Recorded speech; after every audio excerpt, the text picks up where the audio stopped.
There is a question that no one ever taught you to ask. Not in school, not within your family, not even in the books you have read until now. Question so simple it seems obvious, and exactly because of that, almost no one stops to truly answer it. Why do you still suffer, knowing everything you already know? Think with me for a moment. You have already read about mindfulness. You have heard about gratitude, presence, and accepting what cannot be changed. Perhaps you have even practiced some of these things, and yet, certain moments, the weight returns. The feeling that something is wrong, that life should be different than it is, it returns. This is not weakness. This is something far deeper. Quantum physicists discovered something disturbing about reality. The universe does not exist in a fixed and defined way until an observer perceives it. Before observation, everything is a field of possibilities. Everything is pure potential. What you see and how you see it literally collapses a version of the world in front of you. The Stoics discovered this exact same principle 2,000 years before the laboratories. They simply called it by a different name. And today, in this video, you will understand why this convergence between the most powerful philosophy of antiquity and the most advanced physics of our time is no coincidence. It is a map. It's a map that, once seen, can no longer be ignored. The people who reach this type of content and who stay until the end are not ordinary people in a statistical sense. They are people who feel, at some level, that there is a deeper layer to the functioning of reality. That suffering is not inevitable in the way it was presented to them. If you are here, something in you already knows this. Stay, because what comes next will reorganize something inside you in a way that simple words cannot describe. We shall begin at the beginning of everything, at the only place where any real transformation always starts. For centuries, humanity has built its relationship with suffering upon a premise that has rarely been questioned with the depth your soul demands. The premise that suffering is a biological constant, that pain is a decree of fate, and that the external world holds a remote control over the chemistry flowing through your veins. But herein lies the most disturbing paradox of existence. The more you try to manipulate external variables comes, people, the currents of chance, the deeper suffering takes root. This does not happen because you are weak or incapable. It happens because you are trying to navigate the ocean of life using a map that does not correspond to the actual territory of consciousness. By entering this frequency of knowledge today, you must realize that you are accessing information that some have literally risked their lives to protect. There is a reason why the 1% operates on a different quantum scale. Before we go deeper, I have included a link in the pinned comment to a suppressed discovery from an Egyptian library that explains the Midas effect. Most people will never see this, but as part of this select group watching now, you have a brief window of opportunity to access it. Remember this as we begin to reprogram your perception. Modern neuroscience reveals that when your brain perceives a threat it cannot control, it enters a state of toxic hypervigilance. Your prefrontal cortex, the throne of your wisdom and clear vision, reduces its activity, giving way to instinctive fear. You stop choosing and start reacting. Human suffering flourishes exactly in this abyss, in the distance between what happens and what you believe should happen. Marcus Aurelius, while ruling the greatest empire in the known world and facing the collapse of wars and betrayals, did not write about how to change the Roman Empire, but about how to calibrate the empire within himself. This was not resignation. It was the application of the physics of reality in its purest state. Just as quantum physics shows us that the observer participates in the collapse of the wave function, transforming infinite possibilities into a single physical reality, Stoicism teaches that the quality of your internal gaze co-creates the experience you call life. It is a technology of consciousness that operates from the inside out, transforming external chaos into internal order. You are not just listening to a concept. You are activating something that has always been within you, waiting to be named. There is a specific moment in the life of almost every person who thinks deeply about existence, a moment that is rarely spoken of out loud because it seems too dangerous to admit. It's the moment you realize you did everything right, and yet something still hurt. You followed the rules. You were responsible. You worked. You dedicated yourself. You tried to be a better person. And even so, the anxiety returned. The sense of emptiness returned. The unanswered question returned. If I am doing everything right, why do I still feel this way? This question is not a sign of weakness. It is the beginning of real intelligence, because it reveals something the system never taught you. That persistent suffering rarely originates in circumstances. It originates in an internal frequency that continues to operate below the level of consciousness, silent, automatic, invisible, shaping every perception, every reaction, every choice you make before you even realize you are choosing. Neuroscientists call this implicit processing. About 95% of your decisions, reactions, and interpretations of reality emerge from neural layers that operate completely outside your conscious attention. You are not in control in the way you imagine. Recognizing this honestly, without judgment, is the first genuine act of freedom.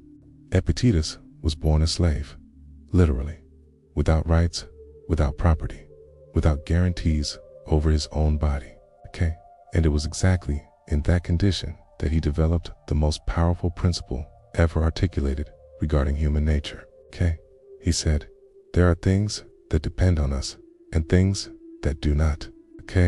5 words that seem simple, that seem obvious, but when truly internalized not as an intellectual concept, but as a lived reality, they completely reorganize the architecture of suffering. Because suffering, in its most persistent form, is always a dispute with what does not depend on you. It is energy applied against a wall that will not move. It is attention invested in the wrong field. Modern physics has a concept called the quantum field and underlying structure of visible reality, where all possibilities coexist before being collapsed into form. What physicists have discovered is that this field is not affected by brute force. It responds to something much more subtle. It responds to coherence. Coherence between what you think, what you feel, and what you believe is possible for you. When these 3 elements are aligned, when there is no internal conflict fragmenting your energy in opposite directions, something in your relationship with reality changes in a way that linear logic cannot fully explain. The Stoics called this state the hegemonikon, the governing principle of the soul, the center from which everything radiates, the point of stillness that remains intact regardless of what happens on the periphery. You have likely touched this state at some point in your life, a moment of absolute clarity, a decision made without effort, a calm that did not need to be built, was simply there, as if it had always existed beneath the surface of the noise. This state is not rare by nature. It is rare by conditioning. What you are beginning to realize now at this very moment is that it can be accessed intentionally, not as a technique, but as a recognition, as a return to something you never truly lost. There is something no one likes to admit about suffering. It's not just that it hurts, but that, on an infrared and silent level, it is familiar. And everything that is familiar, even anguish, carries a strange and seductive sense of security. Your brain was not designed by evolution to seek happiness. It was designed to seek predictability. Neuroscience calls this emotional homeostasis, the nervous system's tendency to return to the state it considers normal, even if that normal is a territory of scarcity and anxiety. If your biological pattern was built on the belief that the world is hostile, your own organism will sabotage openings of light to return to the known. It's not malice, it's architecture. Such as Chrysippus understood to millennia before modern laboratories that suffering is not an event, but a habit of interpretation. Pain does not come from loss, but from the belief that reality should be different than it is. This internal contraction is an unconscious choice of your narrative about the real. Imagine the ocean. On the surface, the storm rages with violent waves and visible chaos. But 100 meters deep, the water rests in absolute silence. It is the same ocean, the same substance, but radically different experiences depending on where the observer is positioned. The work here is not to eliminate the waves, but to learn to inhabit the depth while they exist. However, to inhabit that depth, your biology must allow the dive. Your brain is a quantum receptor, but if your circuits are entangled by years of social conditioning, you will not be able to tune into the frequency of abundance. Scientific neuroplasticity is the key, but achieving it alone can take decades of trial and error. This is where theory meets physical reality. The Midas manifestation system, the link for which is in the description, uses specific audio modules to bypass your conscious resistance and harmonize the coherence between your heart and brain. The shortcut for those who are tired of just learning and are ready to start being. It is about vibrating at the level of the elite, even before the evidence appears in the material world. If you have reached this point in the video, you are not seeking entertainment. You are seeking reorganization. This channel was built to be the meeting point for those who have decided to no longer operate on the noisy surface of life. The subscribe button below is not a common invitation. It is the next natural step for someone who already feels this internal resonance. Subscribe and turn on the bell for every piece of content. Here is an additional layer of a truth that most will never reach. The depth you are touching now is not a destination, it is a direction. And that direction, once chosen, reorients every atom of your future. Let us continue moving downward. There is an exact moment when suffering is transformed. It is not when circumstances change. It is not when the person who hurt you apologizes. It is not when the money arrives, when the relationship improves, or when the problem is solved. It happens in a moment, far more silent, far more internal, a moment that is entirely yours. It is the moment you stop negotiating with reality. This sentence deserves a moment of your full attention, because negotiating with reality is what most people do their entire lives without realizing it. It is the, if only I had done it differently, this wouldn't have happened. It is the, when this changes, I'll be fine. It is the, I accept what is, as long as it becomes different soon. This is an acceptance with clauses. Conditional peace, and conditional peace is not peace. It is merely postponed suffering in more sophisticated packaging. The Stoics had a concept for this that has been mistranslated for centuries. Amor, Fati, generally translated as love of fate. It sounds to modern ears like passive resignation, as if you should passively embrace everything that happens and smile while life knocks you down. But it is not that. Amor Fati is something radically different. It is the active understanding that every event, every loss, every betrayal, every failure, every moment where reality did not meet your expectations did not happen to you. It happened through you, as raw material, as data. It's the specific clay that your consciousness has to work with right now. Marcus Aurelius wrote, "The obstacle is the way." Not the obstacle leads to the way. Not the obstacle precedes the way. The obstacle is the way. Resistance and direction are the same thing, seen from different angles. Modern physics offers a powerful image for this.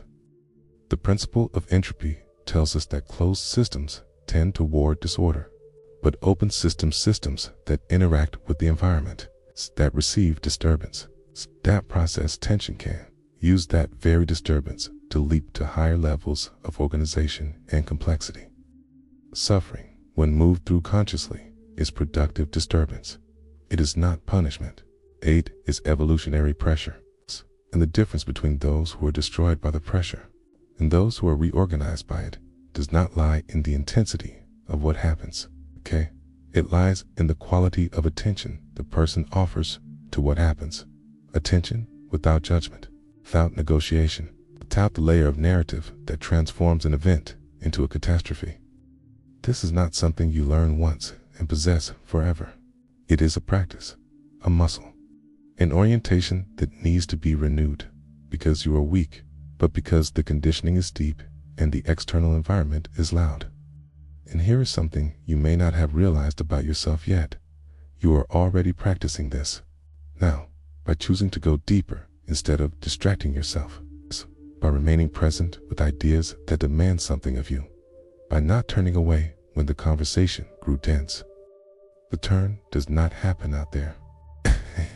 It is already happening in here, at this very instant, layer by layer, in silence, irreversibly.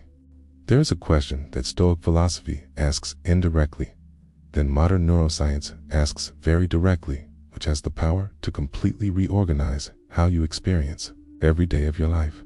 The question is this: who is suffering? Not what is causing the suffering, not how to eliminate the suffering, but who, which version of you, which layer of your identity is the one feeling the weight, the contraction, the resistance you call pain. Because here is something most people never examine with enough honesty. The identity you carry is the narrative of who you are, what you deserve, what is possible for you, how the world works in relation to you. It's not consciously and deliberately built by you. It was inherited, fragment by fragment, interaction by interaction, experience by experience, especially in those experiences that happened before you had the vocabulary to process them. Your mind built a model of itself and the world. And this model, once installed, does not present itself as a model. It presents itself as reality. It's the ultimate truth about who you are. Neuroscientists call this the narrative self, the continuous story the brain tells about itself to create coherence and predictability. And what research shows is disturbing in its simplicity. The brain does not distinguish on an operational level between a real memory and a memory constructed by repetition, between a truth about you and a belief about you that has been repeated enough times to feel true. You are not who you think you are. This is not a critique.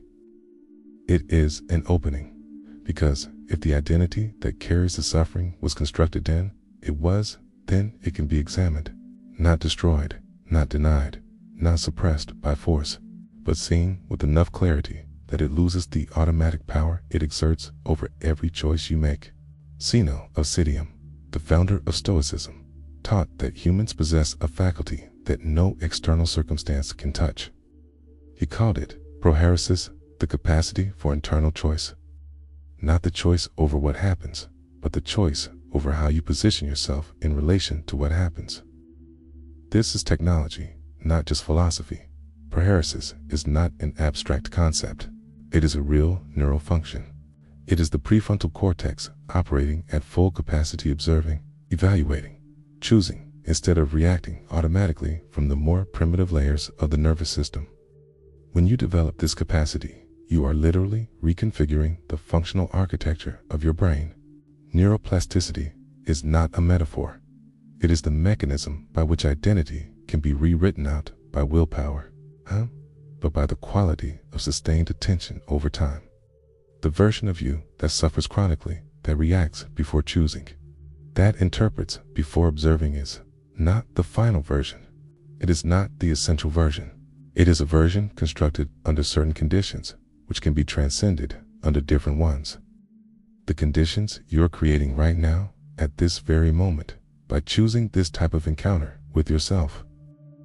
The identity that carries the suffering begins to loosen when it is seen clearly, and you are beginning to see it. There is a specific instant that precedes all real transformation. It is not the instant of the change itself. It is the moment immediately prior, that suspended, almost imperceptible moment where something inside you recognizes that the old path no longer serves. It's not as an intellectual conclusion, but as a visceral certainty, like something the body knows before the mind finds the words to describe it. You have probably been in this instant before, perhaps more than once, and perhaps in some of those times you recoiled.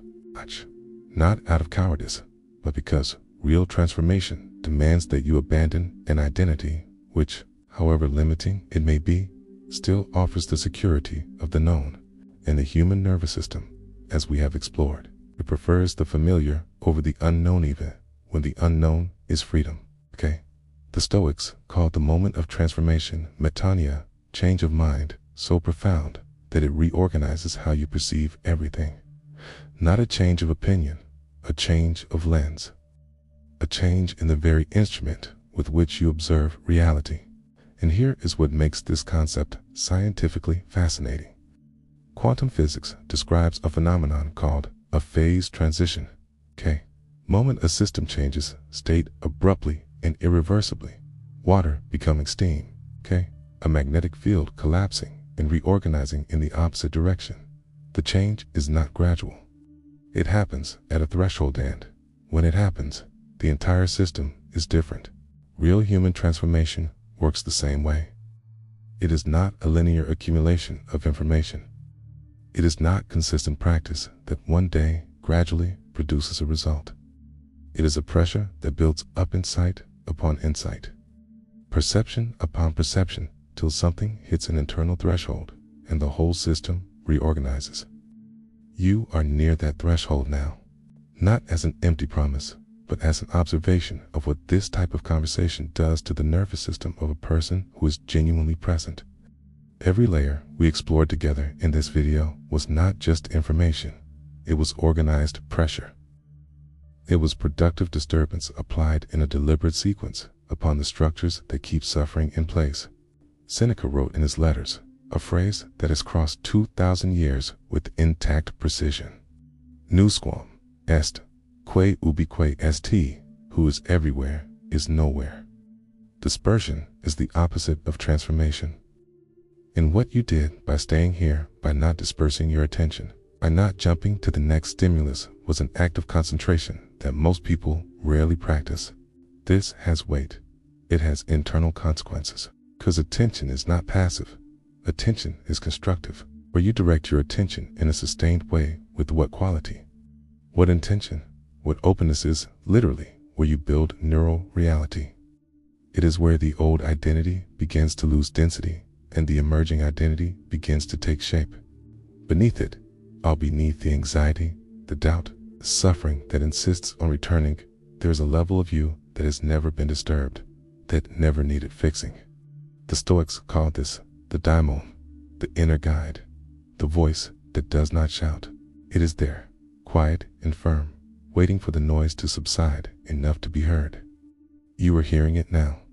We have reached the place that is not a closing. Okay. It is a threshold, and there is a fundamental difference between the two. Okay. A closing shut, a threshold opens. Everything built here was designed to continue operating, because that is how real transformation works. It doesn't happen during the experience. It happens in the hours and days that follow when you are in traffic, in a difficult conversation, or when the old anxiety tries to return and you notice, for a fraction of a second longer than before, that there is a space between the stimulus and your response. That space is Stoic freedom. It is not a concept. It is a lived experience. Marcus Aurelius, Epictetus, Seneca, these men were not saints. They were people who suffered, who relapsed, who faced devastating circumstances. A difference was the relationship they cultivated, deliberately and daily, with their own internal experience. Physics offers us one last powerful image: quantum coherence, the state where particles of a system operate in perfect sync, amplifying each other's properties. When you achieve internal coherence, when what you think, feel, can believe, begin to operate in sync, you do not become a slightly improved version of yourself. You collapse into an entirely different frequency. Not through effort, but through alignment. You have that clarity now. It may be quieter than you expected, simpler, less dramatic, but it is there unmistakable to anyone paying enough attention to feel it. 2,000 years of Stoic wisdom and the most advanced science of our time converge to say, you do not need to change the world to stop suffering. You need to change the observer. and the observer is already changing. Now, a final word, not as a closure, but as an invitation. This channel exists for a very specific reason. Not to entertain, but to be a space where depth is taken seriously. If what you experienced here today resonated, if you felt that specific contraction of recognition, then you already know this is not a channel you watch once and forget. It is a journey that deepens with every video. If you haven't subscribed yet, do it now, not as a gesture of support for a channel, but as a gesture of commitment to yourself, the version of you that stayed until the end, to the direction something inside you has already silently chosen. Turn on the bell, because the next video is already being built with the same intention and careful architecture you experienced here. And you will want to be present when it arrives. The journey does not end here. It is only just beginning to gain speed.